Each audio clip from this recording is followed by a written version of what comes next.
Hello, everybody, and welcome back to another episode of Tribal Talk presented by Baptist Health and Baptist Ortho. Now, I'm your host, Mitch Petrie, and we've got an exciting episode lined up today. We've got Kelli Morgan, the head coach, co-head coach, I should say, of the Wetumpka tennis team, joining us, as well as JD Denmark, the newest state champion here at Wetumpka, won the shot put and indoor track state championship just about a week ago. And I want to remind you, before we get anything started, whether it's an everyday sprain, strain, fracture, or sports injury that doesn't require a trip to the ER, Baptist Ortho now offers urgent orthopedic injury care with walk-in convenience 6 days a week. Check them out online at baptisthealth.org. When we come back, we'll be joined by Coach Morgan of the Wetumpka tennis team. Welcome back to Tribal Talk presented by Baptist Health and Baptist Ortho Now. I'm now joined by Coach Morgan of the Wetumpka tennis team. Coach, thanks for being here today. I know your season has already gotten underway, played a couple of matches. Tell me a little bit about how it's gone up to this point. Yeah, we've actually played 3 matches already, and we have our 4th match tonight. We will be facing off against Prattville High School at 17 Springs later this afternoon. And we've had a really great start to the season. Both our boys and girls teams won their opener against Brewtech, and then our girls also won the second match against Sylacauga. And then actually our girls had a really strong victory against 7A Thompson High School last week. So they were able to win against Thompson 7-2. And our boys have had a really strong start to the season as well. So we're very excited about what's to come for the rest of our season. So I know with tennis, there's a lot going on at once. You can have up to 12 matches going on at once. And, as a coach, you can't be everywhere all at one time. Kind of from a coaching perspective, how do you try to split your time when everybody is out on the court at the same time? Yeah, that is a great question. And we actually, it's myself and 3 other coaches, and we literally divide ourselves up, and we each kind of take 2 to 3 courts at a time. We will have 3 generally singles matches and up to another 3 for the boys, and the girls happen at the same time. Usually most places have 6 to 8 courts, so we're trying to watch a lot of things happening at once.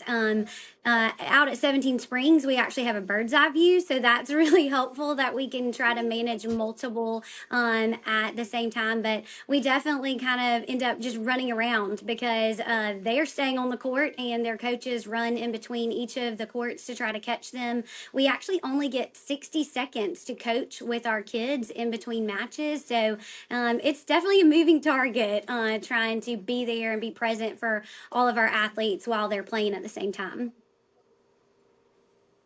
Yeah, like you mentioned, I'm sure that bird's eye view definitely helps a lot. You can kind of know what you're going to have those 60 seconds for because you're watching everything all at once, but still definitely not easy by any stretch of the match, any stretch of the imagination. And you talk a little bit about singles and doubles. I know there's a lot of strategy difference between the two as a coach. Kind of how do you coach them differently for singles and doubles?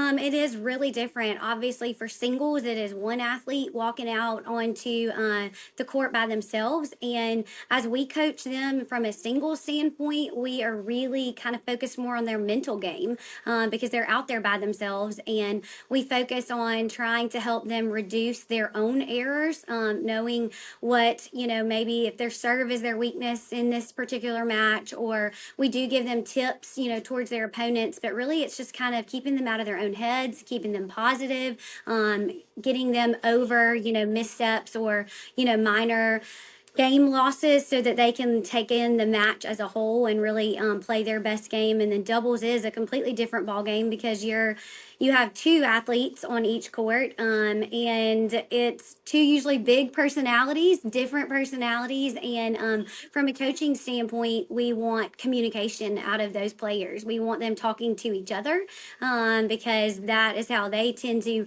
win the best points and pull off some wins at that match level. So it's very different. It's kind of a working on the mental game for those singles players and keeping them focused and dialed in. And then on the doubles, it's really, we're just trying to hype up communication so that if they're talking to each other, they're going to be dialed in with each other and play their best tennis together.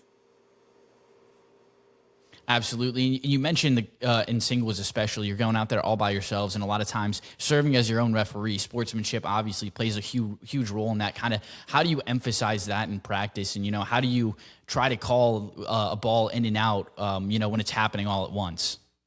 Honestly, that to me, I think personally, I played it. Tennis is one of those tough sports because the student athlete will walk onto the court by themselves. We as coaches are not allowed on the court with them at all. They are responsible for playing their best game with, someone obviously they've never met and facing off against that opponent. And then also they are, asked to be a referee. All the other sports, get that benefit of having someone call things in and out, call fouls and things like that. And they're real time. They're having a ball served at them, and then they're trying to call the line, but also hit it back to the opponent. And it's a lot. It's a very intense mental effort from these students. And we do talk a lot about sportsmanship because there's going to be bad calls made by the other team, obviously, but also, unfortunately, we make snap judgments, and they're not always the right ones. So we really do focus on trying to promote the best sportsmanship. We look at our kids and say, well, if they made a bad call, then your next option is hit the ball in. Don't give them the option to have them make a bad call on you, because it is really hard. And it's definitely an intense sport from that standpoint. And we just really try to motivate them to not only stay in the game, but also to play their best game, and be appropriate and have the best sportsmanship they can have towards their opponents. Well, absolutely, and I think that really plays into like the huge mental part of it as well. As if you feel like a call doesn't go your way, kind of shaking that off and just moving on. You can't really sit and dwell on it, and I think that's probably a huge part of the mental game as well. Yes, most definitely. And I And mean, our then kids will watch tennis and they'll see, some major athlete throw a racket or pitch a fit. And, that's definitely something we try to avoid on the court. But we don't have time with them to help coach them and that kind of thing, except just really small moments. So, like I said, I've walked up to people and started doing a song and dance, and it has nothing to do with tennis. It's just to get their mind off of maybe what the point they just missed, or that hey, yes, you double faulted and that kind of thing. well, absolutely, and I know you coach the team with your husband. I'm sure that's a lot of fun. You guys being out there together. Kind of, how did that come about? And then, of course, what's it like being out there with him? It is fun and interesting, and we do get to spend a lot of quality time together. My husband was a soccer player growing up, and then has coached a lot of soccer, and so his coaching, my husband, is a lot of fun. And I mentioned earlier he does have a lot of coaching expertise, just not always at tennis. He is newer to that sport. I played tennis in high school, and got to go with my high school to the state championship several times. I have a state championship ring. That was a long time ago. The players like to remind me of that. But so tennis is my sport, and something that I got to help start over at the Redland Middle School, and start a Redland program, and have transitioned to over here in the high school, and have been, this is actually my fourth year with a lot of my girls. So this has been such an amazing experience that I'm so lucky to be a part of. And then my husband kind of stepped in to help us because we were really trying to grow our guys team. And like I said, he has some coaching experience, and he is really connected with our guys, and we are growing that program and hope to branch down into the middle school with our guys program in the future as well. Absolutely. Well, I think that's about all I got for you today. Excited to see where the rest of the season takes you, and it's been awesome talking to you today. Thanks, Coach Morgan. Thank you so much. I do appreciate the time, and we're looking forward to posting a lot more wins very in the near future. Absolutely. And welcome back to Tribal Talk. I'm Mitch Petrie, now joined by JD Denmark, the newest state champion here at Wetumpka. And JD, congratulations on that achievement. I'm sure you're super excited about that. Thank you. Thank you. Of course, man. So first of all, I just kind of want to ask about your indoor track season as a whole. I know you set the record in the shot put here just a few weeks before, eventually going to the state championship. But, overall, how did you feel like the season went? I feel like the season went well, but as the season went on, my PR started to climb more, and that's when I found my rhythm. Yeah, absolutely, you did. Obviously winning that state championship in shot put. But first of all, I kind of want to ask, what are some of the differences between shot put and indoor track versus outdoor track? With the indoor, me mainly indoor season, I try to get my technique down. So outdoor season, I can just let it fly. But for the most part, is really trying to get back into track and field shape. Absolutely. You had a great football season as well, played just about every position you can think of. How does that kind of technique and footwork in terms of football, especially, working as a little bit of a fullback outside edge, really important position in terms of footwork, but how does that help you, when you get around to track season and the shot put?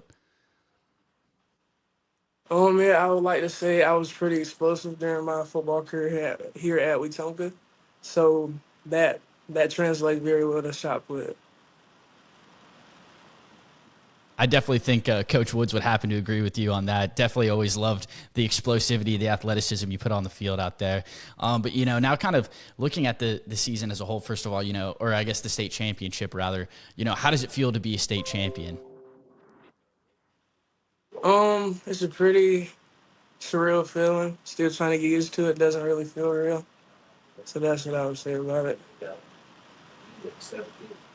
No, absolutely, man. I mean, again, a huge congratulations to you on that front. Now, when you're looking at shot put, it's definitely not the most second nature type of event, in track and field. It's very technically heavy, and so kind of how do you work on that technique? How do you try to improve on it? You never can go wrong with a pretty heavy lift. That's what I like to do. Certain stretches and making sure you're working out the right parts of the body. Well, absolutely, and you mentioned strength training. When it comes down to shot put in a lot of these track or a lot of these field events, which one do you think is more important in terms of upping your distances? Do you think it's more strength training? Do you think it's more technique? Kind of, what are your thoughts on that? It's definitely more technique because I've seen guys stronger than me, but they didn't have the technique, so they couldn't get it farther. So I would say technique. Absolutely, and as you approach this outdoors track season, what are your goals? Do you want to set another school record? Already done two. Why not set a third? I mean, why not, man? The goal is always to get better, but I definitely have a goal set in my head. Just don't want to put out there quite yet. I got you. Still a long way to go in terms of outdoor track season. I know there's quite a few meets on the docket. Coming off the state championship, definitely maybe a little bit of a target on your back as you head into some of these events. But, I want to talk a little bit more about setting the school record. You set the school record back at the end of December, early January, and you set that record with a mark of, I believe it was 49 feet. Then you win the state championship with a mark of 54 feet, beat the record by 5 feet, which in terms of track and field, that would be like a wide receiver setting a new, single game receiving record by 100 yards. You just absolutely demolished the record. How does that feel to not only be a state championship, but now have your place in the Wetumpka history books? Oh man, it definitely felt amazing. Just here, like I was saying earlier, it's still surreal. Still trying to get used to the feeling of being a so-called state champion. But yeah, that plays a role in it.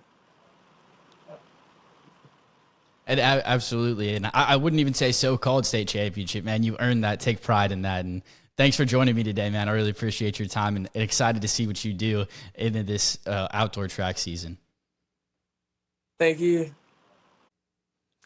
Well, that'll just about do it for today's episode of Tribal Talk presented by Baptist Health and Baptist Ortho Now. Baptist Ortho Now serves children's and adult of all ages with no appointment needed. Located on East Chase Parkway across from Target. Open Monday through Saturday from 8 a.m. until 8 p.m. Make sure to check them out online at baptisthealth.org. It was a great episode today. Great to talk to Coach Morgan of the Wetumpka tennis team. And, of course, great insight shared from J.D. Denmark as well, the newest state champion here at Wetumpka. We'll see you next week for Tribal Talk presented by Baptist Health and Baptist Ortho Now.